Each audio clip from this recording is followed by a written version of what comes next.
pada saat klien kami diminta untuk melakukan hubungan suami istri tidak pada tempatnya, ya, di mana ibu klien kami juga sudah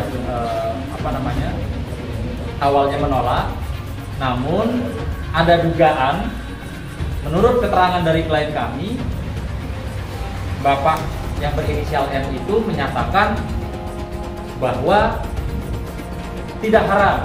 Dia menjanjikan saya tentang agama gitu. Dia akan menjadikan saya istri yang baik, istri yang soleha. Kalau pernikahan ada nggak dia ngajarin ngaji? Nggak ada. Jadi apa yang diajarin sama dia? Diajarnya ya tentang itu, anal. Perbuatan itu sudah dilakukan sejak kalian berdua menikah atau selang berapa bulan? Setelah menikah itu sekitar seminggu atau 2 minggu lah saya lupa. Hari ini saya diminta oleh kuasa hukumnya Mbak Marlina, korban kekerasan seksual yang lagi ramai dibincangkan di media. Sang pelaku, yakni suaminya Mbak Marlina, itu bisa dibilang adalah seorang tokoh agama. Yang bersangkutan menggunakan dalil agama, memanipulasi Mbak Marlina dengan dalil agama untuk meyakinkan Mbak Marlina untuk melakukan perbuatan yang keji tersebut. Benar, saya istri dari ayahnya Taki Malik. Saya dipaksa oleh ayahanda Taki Malik untuk melakukan anal walaupun saya tidak mau. Apakah benar ayahanda Taki Malik dalam rangka meyakinkan Mbak untuk melakukan perbuatan mengatakan kepada Mbak bahwa itu dibolehkan oleh agama, bahwa ada ulama yang menghalalkan? Apakah benar seperti itu? Benar. Jadi itu yang membuat Mbak terpaksa melayani karena ditakut-takuti oleh dalil agama tersebut sehingga Mbak takut dosa. Jadi seorang filsuf Arab yang bernama Ibnu Rushd pernah mengatakan, jika ingin menguasai orang bodoh, bungkuslah yang bejat dengan agama. Hari ini kita menjadi saksi bahwa di negeri ini banyak sekali kebejadan yang dibungkus oleh agama. Melakukan penghasutan, menyemburkan ujaran kebencian, menebarkan berita bohong, itu berlangsung berulang-ulang dan bertahun-tahun. Di samping ini merupakan tindak pidana, ini juga dapat merusak rasa nyaman masyarakat, ya. Dapat merobek-robek kebinekaan kita, ya, karena menggunakan identitas sosial, apakah suku atau agama, nggak boleh. Negara ini dibangun dari kebinekaan. Nah, ini yang jadi saya harus melakukan penegakan hukum yang tegas terhadap model seperti ini. Gak ada gigi mundur, maju terus. Tanyalah jamaah, apa hukum dalam agama Islam tentang patung? Saya jawab dengan hadis Nabi, karena saya tak pernah menjawab menurut saya. Oh siapa? Malaikat tak masuk ke dalam rumah kalau di rumah itu ada patung. Kenapa malaikat tak mau masuk ke dalam rumah ada patung? Karena di patung itu ada jin, ada setan tempat tinggalnya. Kalau tak percaya tanya sama Ustadz Musdar. Orang yang diganggu jin hantu setan di ruqyah tak boleh ada patung di rumahnya. Ada patung, buang-buang semua karena tempat dia berdiam di dalam. Menjelaskan tentang hukum Islam. Salahkah perbuatan saya itu?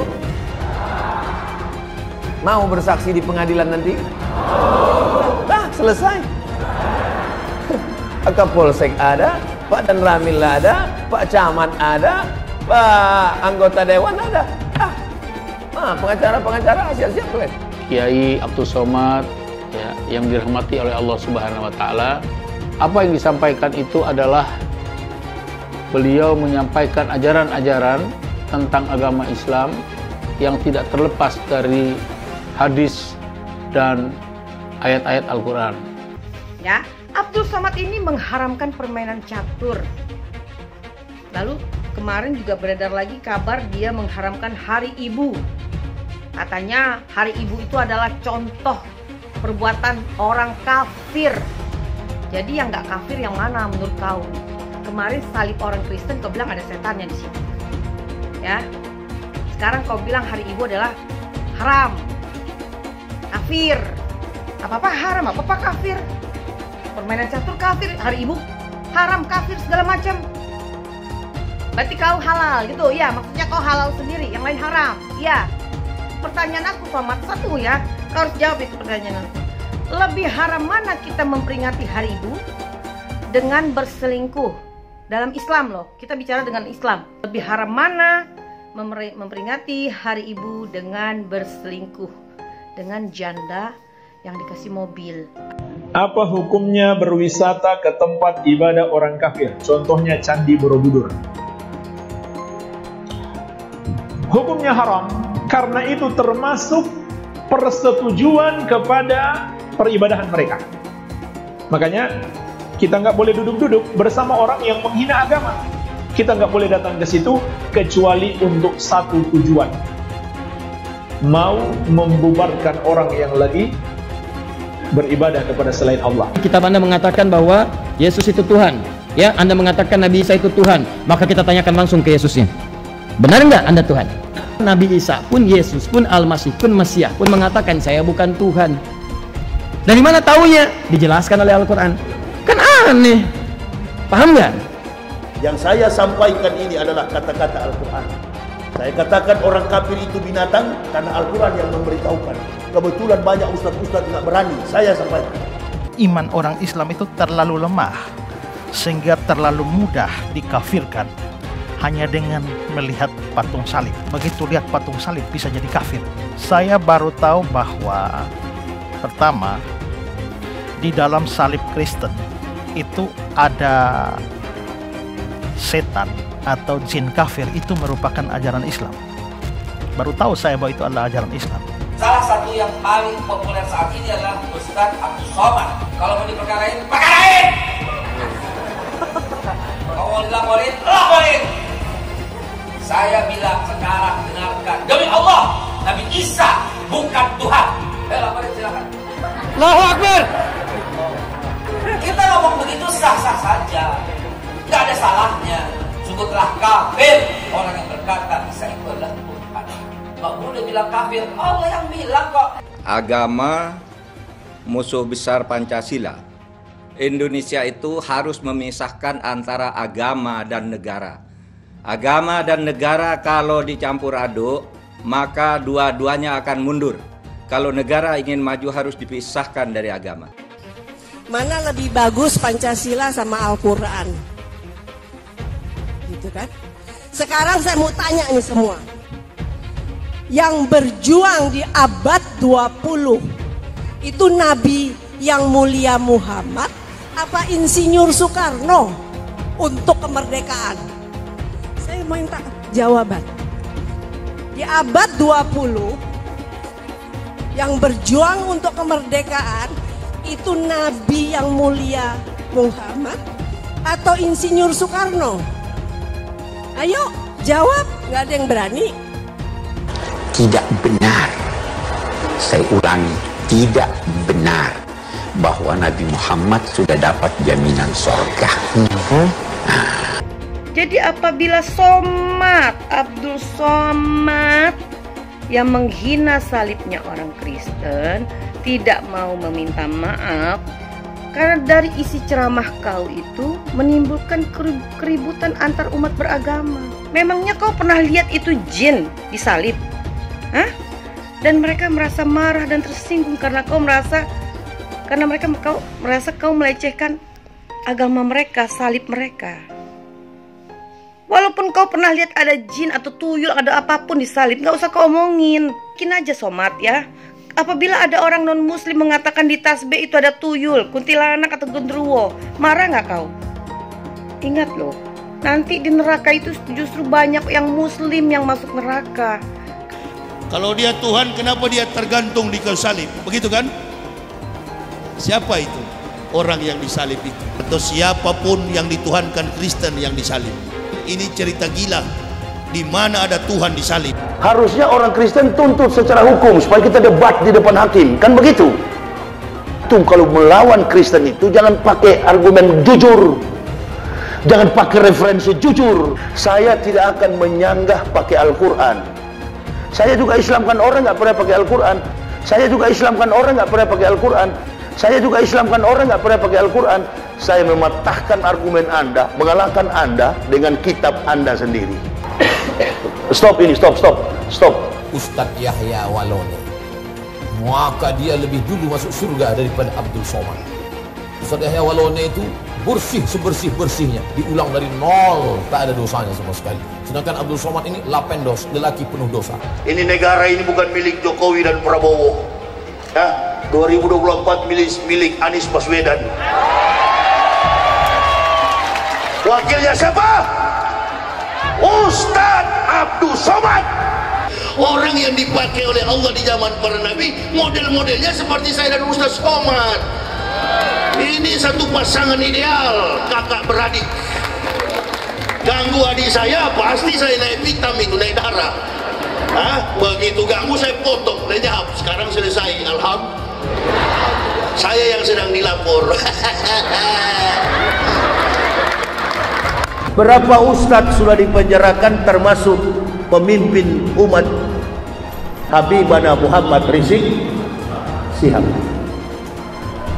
Hati-hati Yahya, kamu juga nanti. Oh, ada ustadz-ustadz yang ditangkap pasrah. Ya. Ada ustadz-ustadz yang ditangkap menyerah. Ya. Ada juga ustadz-ustadz yang ditangkap baku mati, baku hantam, mati di tempat. Insya Allah ada. Kalau dia Kristen tersinggung, Ustadz Somad bicara, ya lapor ke Tuhanmu. Assalamualaikum sus, kepada Yesus. Ini kami mengadu sus, ini Yahya Waloni setiap kali ceramah singgung-singgung akidah kami, tolong dihukum dia. Dia kan Tuhan, kata Kristen. Nah kalau Yesus tidak jawab satu kali 24 jam, besoknya bilang lagi, Assalamualaikum Tuhan, lapor kepada Tuhan. Saya nggak suka nih Somad dengan Yahya. Setiap ceramah mereka begini begitu, nyinggung salib. Nanti Tuhan jawab, oh jangan, dia kan saya kasih hidayah, kamu yang goblok, begitu. Ada yang bilang, oh Yahya Waloni juga. Yahya Waloni juga suka menista agama. Hoi kawan, beda kelas. Pak Ustadz, dikit Pak. Gimana Pak? Ditangkap Pak? Assalamualaikum, dengan saya Permadi Arya. Bersama ini saya ingin memberikan apresiasi sebesar-besarnya buat bapak-bapak aparat penegak hukum, buat bapak-bapak kepolisian yang telah berhasil menangkap Muhammad KC, penista agama Islam, yang saya dengar yang bersangkutan itu sempat mematikan handphone, pastinya itu sulit dilacak, tapi akhirnya berhasil ditangkap. Bravo kepolisian, semoga berikutnya tidak hanya penista agama Islam saja yang diproses, tapi penista agama non-Islam juga bisa diproses, sehingga bisa memberikan rasa keadilan bagi umat non-Islam. Sekali lagi bravo kepolisian. Assalamualaikum warahmatullahi wabarakatuh. Bib, iki lagi rame Bib. Apaan? Ada yang ngomong katanya di dalam salib itu ada jin kafir, Bib. Apa benar di Al-Quran ada seperti itu? Tidak ada. Terus dia ngolok-ngolok lagi simbol Tuhan agama lain sampai dibikin kepalanya ke kanan apa ke kiri. Apa boleh di Al-Quran seperti itu? Tidak boleh. Dia ngomong lagi, Bib, katanya jin kafir itu manggil lo, haleluya. Apa boleh di Al-Quran seperti itu, Bib? Tidak boleh, Allah tidak boleh. Terus kenapa dia masih bikin kayak gitu, Bib? Ketidakbenaran, kebohongan Bible Kristen. Pendeta-pendeta kalau pidato, dengarlah firman Tuhan. Bukan firman Tuhan itu kawan. Siapa yang bisa buktikan Injil asli sebagaimana Quran yang ada di hadapan kita? Saya yang berkoar-koar di TV mengatakan kitab Bible Kristen itu bohong, nggak dilapor-lapor. Mempelajari kebenaran Al-Quran, mempelajari kebohongan Bible Kristen. Wah ini, dan saya yang ditantang atau dilapor ke Mabes Polri, kan begitu. Saya bukan mengatakan Bible Kristen fiksi, Bible Kristen itu palsu. Biar Jenderal 100 bintang, kalau kafir kau ke neraka. Tidak ada urusan. Kepenuhan Roh Kudus, Roh Kudus. Lapor lagi Roh Kudus, lapor Yahya Waloni bilang Roh Kudus, lapor. Dongeng tambah tahyul sama dengan omong kosong. Makanya di situ judulnya Matius, Markus, Lukas, Stefanus, Tetanus, Spiritus, Captikus. Lengserkan Jokodok, takbir. Siap serbu istana, siap serbu istana, siap ambil alih kekuasaan, takbir. Pancasila Soekarno, ketuhanan ada di pantat. Anak Tuhan dari mana? Kalau Yesus anak Tuhan, bidangnya siapa? Besok di seluruh wilayah Indonesia kami katakan Pernahkah Ahok itu kerasukan setan? Tidak, dia tanya juga. Karena sesama setan jarang saling menggoda. Setan. Karena di salib itu ada jin kafir. Karena di salib itu ada jin kafir. Karena di salib itu ada jin kafir. Haleluya. Tetap percaya salib itu lambang mulia, bukan jin. Kok ketawa? Aku nggak nyindir siapa-siapa loh. Saya nggak pernah mundur untuk kebenaran, keadilan, kejujuran dan peri kemanusiaan. Gue nggak pernah mundur. Dan gue nggak pernah takut juga sama lu. Siapapun yang rasis, gue akan hadapin. Karena rasis itu tidak berperi kemanusiaan. Sama saya ditanya dulu kan, kamu nyesel nggak statement kamu di Pulau Seribu sehingga masih masuk penjara? Tidak pernah nyesel. Karena saya mengatakan kebenaran. Hai teman-teman, saya mau memperlihatkan transaksi saya hari ini lakukan trading. Ini bukti transaksi saya untung $4.500 US, itu sekitar 68 juta rupiah. Semua keuntungan bisa saya dapatkan dengan fasilitas copy trading. Kalau saya bisa, kalian juga bisa guys. Oke, itu yang mau saya tunjukkan. Like video ini sekarang juga dan gunakan link di kolom deskripsi, maka kalian berhak dapat bonus kalian.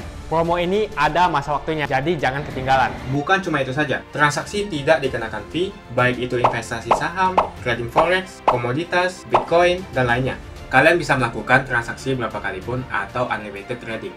Dan tidak ada fee sama sekali. Jika transaksi di tempat lain sudah berapa fee-nya. Setelah menonton video ini, ayo mendaftar sekuritas hari ini, gratis dan tidak ada minimal deposit. Pastikan kalian menggunakan link di kolom deskripsi untuk mendapatkan welcome bonus. Kalian bisa menggunakan bonus $10.000 di akun virtual untuk latihan. Bukan cuma itu, kalian akan dapat kelas trading online gratis senilai 3 juta rupiah atau $200 jika kalian deposit di bulan ini. Selamat menonton guys, enjoy! Hai semua, dengan saya Jonas Leong. Terima kasih banyak buat kalian, penonton setia yang selalu menonton di channel ini. Saya secara personal sangat menghargai waktu kalian. Dan saya sudah menganggap kalian sebagai family karena kalian selalu support di channel ini. Bagi kalian yang selalu menuliskan opini kalian di kolom komen, saya baca komen kalian satu persatu. Saya baca komen kalian untuk mengetahui opini kalian, tanggapan kalian, dan masukan kalian sangat berguna untuk video selanjutnya. Terima kasih banyak buat kalian yang selalu menekan tombol like di awal video. Video seperti ini membutuhkan waktu dan juga research. Dan ini semua gratis untuk kalian. Jadi pastikan kalian menekan tombol like-nya supaya saya mengetahui kalian menyukai konten yang saya bagikan. Kami ingin minta pencerahannya dari Majelis Ulama Indonesia, ya, supaya ini menjadi terang benderang. Karena kan di sini ada keawaman ya, artinya kurang ilmu agamanya yang klien kami ini, sehingga pada saat klien kami diminta untuk melakukan hubungan suami istri tidak pada tempatnya, ya, di mana ibu klien kami juga sudah awalnya menolak, namun ada dugaan. Menurut keterangan dari klien kami, Bapak yang berinisial N itu menyatakan bahwa tidak haram. Dia menjanjikan saya tentang agama, gitu. Dia akan menjadikan saya istri yang baik, istri yang soleha, gitu. Saya sampai bilang, saya pengen ngaji deh, gitu. Dan dia menjanjikan itu, oke, nanti kita belajar ya, gini. Tapi ternyata nggak, selama pernikahan ada nggak dia ngajarin ngaji? Nggak ada. Nggak ada. Bahkan saya bilang, Bi ajarin dong, gitu kan. Tapi dia ini ya nggak ada gitu, malah ini saksinya ya saat kita beribadah pun saya yang ayo udah waktunya nih. Jadi apa yang diajarin sama dia? Diajarinnya ya tentang itu anal. Perbuatan itu sudah dilakukan sejak kalian berdua menikah atau selang berapa bulan? Setelah menikah itu sekitar seminggu atau 2 minggu lah saya lupa. Pernah bilang, ya kalau saya mau mengejar harta, ya kan, yang banyak diberitain ya, gitu. Mungkin saya dari awal sih minta maharnya besar loh, gitu kan. Tapi kan karena saya tidak mengukur itu, dan 900.000, yang lucunya lagi 900.000 itu selesai nikah, kita itu kan nikah di apartemen. Selesai nikah, keluarga besar saya, termasuk keluarga saya menjadi saksi, kita makan dan dia pakai uang itu loh. Kan dia tahu tentang agama. Mahar itu haknya istri kan? Untuk apa? Untuk bayar makan. Disitulah punya ya? Agama ya, itu punya tuntunan ya, sehat zahir dan batin ya. Tahu aturan batasan dalam agama itu tahu. Nah, ya. Enggak benar sih. Enggak sama sekali. Berarti Abi tahu itu haram ya, Bi? Itu haram. Ya, itu diharamkan. Makanya saya katakan, saya ini orang yang beragama, orang yang sehat jasmani dan rohani, orang yang punya etika, orang yang punya adab, sadar, gitu ya. Assalamualaikum, dengan saya Permadi Arya. Hari ini saya diminta oleh kuasa hukumnya Mbak Marlina, korban kekerasan seksual yang lagi ramai dibincangkan di media, untuk membantu menyuarakan suara sang korban. Karena sang pelaku, yakni suaminya Mbak Marlina, itu bisa dibilang adalah seorang tokoh agama atau tokoh religius yang diduga dalam rangka meyakinkan Mbak Marlina, yang bersangkutan menggunakan dalil agama, memanipulasi Mbak Marlina dengan dalil agama untuk meyakinkan Mbak Marlina untuk melakukan perbuatan yang keji tersebut. Jadi kita dengar aja langsung dari Mbak Marlina ya. Assalamualaikum Mbak Marlina. Pertama, yang netizen ingin tahu, apakah benar Mbak Marlina ini adalah istri dari ayahanda Taki Malik? Benar, saya istri dari ayahnya Taki Malik. Oke. Kemudian, apakah benar yang ramai diberitakan di media massa bahwa Mbak Marlina ini adalah korban kekerasan seksual yang dilakukan sama ayahanda Taki Malik? Ya, benar. Saya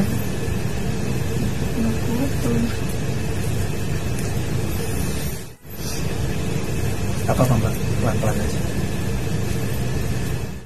Ya, saya dipaksa oleh ayahanda Taki Malik untuk melakukan anal, walaupun saya tidak mau, karena saya tahu itu dosa dan haram di agama saya.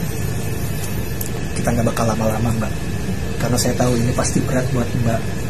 Pertanyaan ketiga adalah, apakah benar ayahanda Taki Malik dalam rangka meyakinkan Mbak untuk melakukan perbuatan, mengatakan kepada Mbak bahwa itu dibolehkan oleh agama, bahwa ada ulama yang menghalalkan? Apakah benar seperti itu Mbak?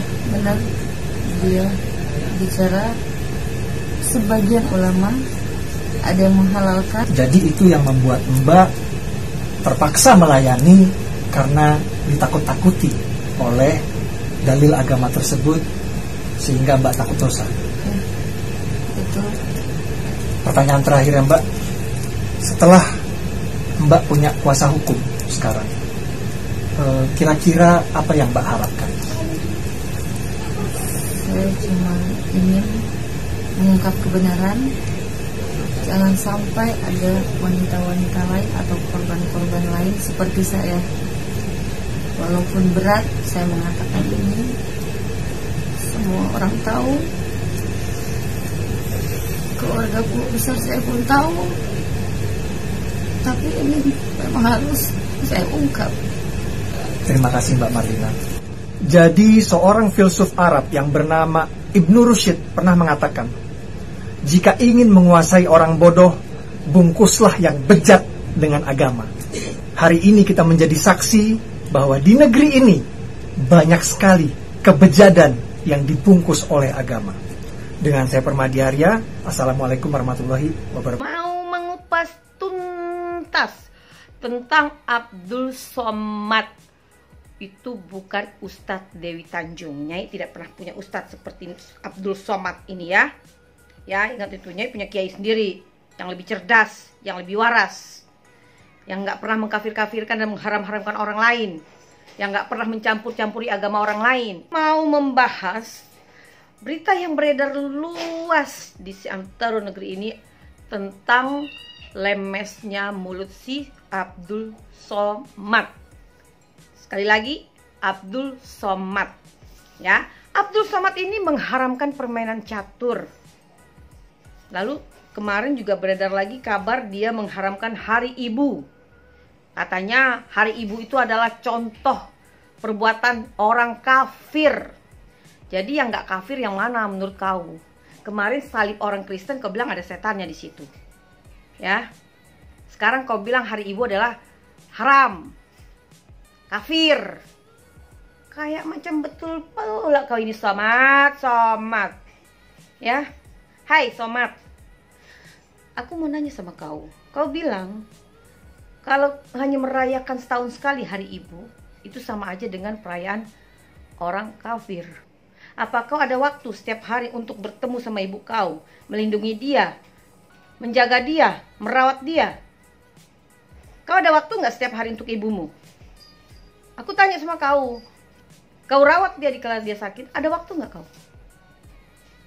Ingat itu Somad, jangan kau hanya bisa ngomong, tapi diri kau aja nggak melakukan. Ya, permainan catur juga kau bilang haram. Itu hanya permainan, bukan perjudian. Jangan-jangan karena kau nggak bisa main catur, makanya kau haram-haramkan tuh pemain catur. Ya kan? Udah ngaku aja, tampang kau sih memang nggak bisa kau main catur. Dari tampang kau aja udah kulihat kau nggak bisa main catur gitu ya. Nyai juga nggak bisa main catur, tapi Nyai nggak pernah mengharam-haramkan catur gitu loh. Paling sering banget nih si Somad ini nih mengharam-haramkan orang, mengkafir-kafirkan. Nggak ada haknya kau itu, bukan urusan kau itu. Ya, kau haramkan, kau kafir-kafirkan. Kau cuma ustadz penceramah, bukan ulama. Ingat itu, ulama beda lagi. Apa-apa haram, apa-apa kafir. Permainan catur kafir, hari ibu haram, kafir, segala macam. Somad, sekarang aku tanya sama kau ya. Kau lahir kapan? Aku tanya, kau merayakan ulang tahun itu setiap setahun sekali nggak? Atau kau tiap hari ulang tahun? Atau kau sebulan sekali ulang tahun? Hah? Itu satu. Kedua, negara ini merdeka itu setiap tanggal 17 Agustus. Dirayakannya kapan? Setahun sekali kan? Iya kan? Lebaran, hari raya Idul Fitri atau hari raya perayaan agama lain, dirayakannya juga setahun sekali Somad. Nggak ada yang tiap hari, nggak ada yang 3 bulan apa setiap bulan, nggak ada. Karena itu udah kewajiban kita sebagai anak untuk berbakti, menyayangi, merawat dan melindungi orang tua kita. Tapi memperingati hari ibu itu kita peringati bersama-sama seluruh dunia loh. Itu luar biasa, rohnya dan gema gaungnya luar biasa Somad. Pertanyaan aku, kau lahir dari mana? Kok kau nggak ada memperingati hari ibu? Ya ini kita harus bertanya, ini si Somad sama ibunya seperti apa? Orang-orang kayak gini nih harus kita pertanyakan balik pribadi dia. Jangan dia hanya asal bisa nuduh-nuduh orang, mengkafir-kafirkan dan mengharam-haramkan orang lain. Nggak ada hak kau itu Somad ya. Kau hanya penceramah, kau cari makan dari ceramah. Ingat itu, ya. Faktanya begitu, kau ceramah kan dibayar. Tapi biar Allah Subhanahu wa Ta'ala yang akan membuka fakta kebenaran di atas kebenaran. Siapa Abdul Somad ini sebenarnya? Ya. Lalu Somad, kau bilang hari ibu adalah perayaan orang kafir, haram. Main catur haram. Itu di salibnya orang Kristen juga itu ada setannya, jinnya, entah apalah kata kau. Berarti kau halal gitu, ya? Maksudnya kau halal sendiri, yang lain haram, iya. Pertanyaan aku Somad satu ya, kau harus jawab itu pertanyaan aku. Lebih haram mana kita memperingati hari ibu dengan berselingkuh? Dalam Islam loh, kita bicara dengan Islam. Lebih haram mana? Memperingati hari ibu, kita menyakiti hati istri kita dan menceraikan dia demi perempuan lain. Lebih haram mana? Di dalam Al-Quran itu ada loh Somad.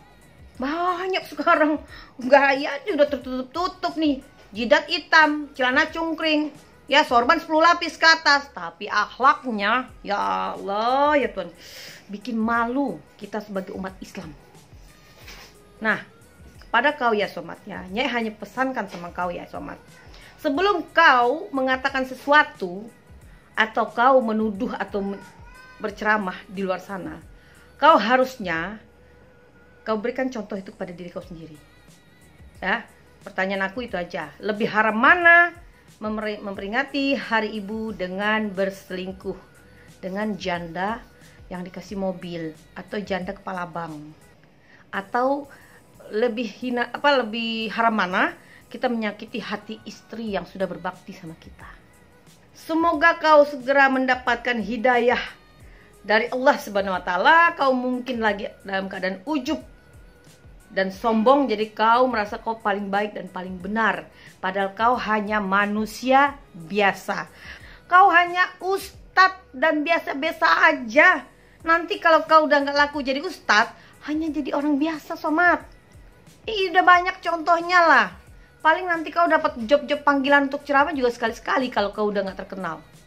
Ya, ini lagi naik-naik daun aja kau, orang masih mau dengar kau ngomong. Ya, ini fakta loh. Aku Nyai membuka fakta kebenaran. Jangan pernah mengkafir-kafirkan orang lain karena itu bukan hakmu. Jangan pernah mengharamkan apapun karena itu bukan hakmu. Kau bukan di MUI. Kau hanya ustadz penceramah. Ingat itu. Nanti kau nggak berceramah, nggak bisa makan. Baik-baiklah bersikap. Ingat ya, Somat, jangan belagu kamu. Baru jadi ustadz aja udah begini kau. Ya kan? Jangan sampai nanti Nyai yang jadi ustazah. Selesai aku bikin nanti job-job kau itu. Ya, di kampung halaman kau di Bangkinang sana ada nggak yang suka sama kau? Apalagi pasca kau menceraikan istrimu loh, istrimu yang baik. Nggak mungkin harusnya kasih tahu juga berapa bulanan yang kau berikan kepada istrimu. Hah? Kasian dia. Itu wanita yang luar biasa Nyai anggap.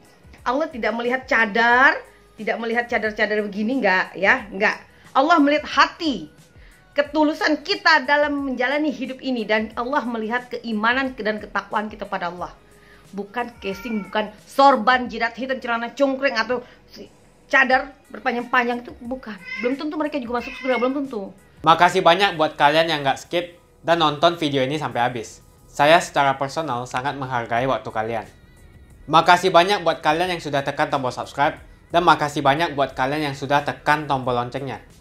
Jangan lupa bagikan informasi ini ke teman atau family Anda. Mungkin teman atau family Anda membutuhkan investasi ini. Oke guys, sekian dulu dari saya. Jangan lupa follow Instagram saya di @johannesleongofficial untuk kata-kata motivasi setiap harinya. Bagi kalian yang termotivasi nonton video ini, ayo like video ini dan subscribe di channel ini.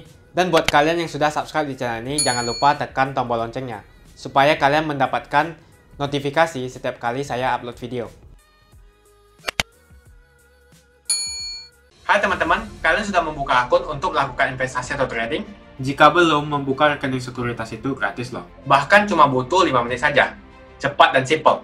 Dan semua bisa dilakukan secara online. Sampai saat ini ketika kita mau melakukan investasi saham atau trading forex, kita masih menggunakan cara yang kuno. Seperti kita menelpon banker atau broker yang melakukan atau mengeksekusi transaksi kita.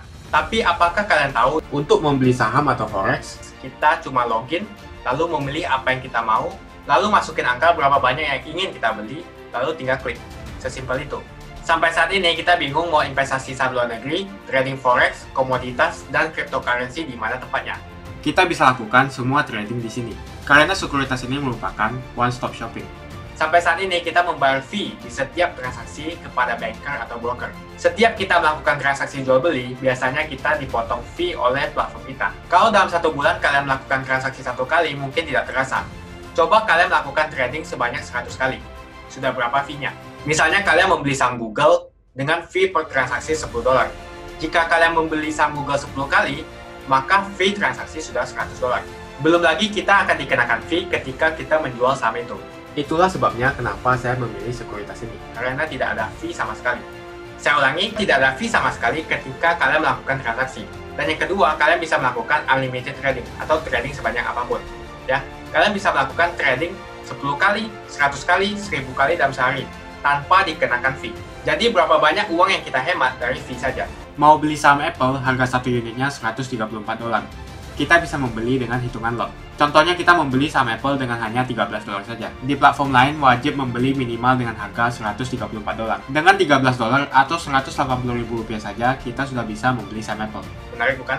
Jadi apa yang kalian tunggu? Mendingan kalian cobain sendiri aja deh. Tutorial bisa kalian cek di kolom deskripsi dan kalian harus menggunakan link di kolom deskripsi untuk mendapatkan welcome bonus. Jika tidak, maka tidak akan mendapatkan bonus. Gunakan bonus $10.000 di akun virtual untuk mencoba sekuritas ini, atau bisa kalian gunakan untuk latihan trading. Bukan cuma itu, kalian akan dapatkan kelas trading gratis yang nilainya Rp3 juta jika kalian deposit di bulan ini.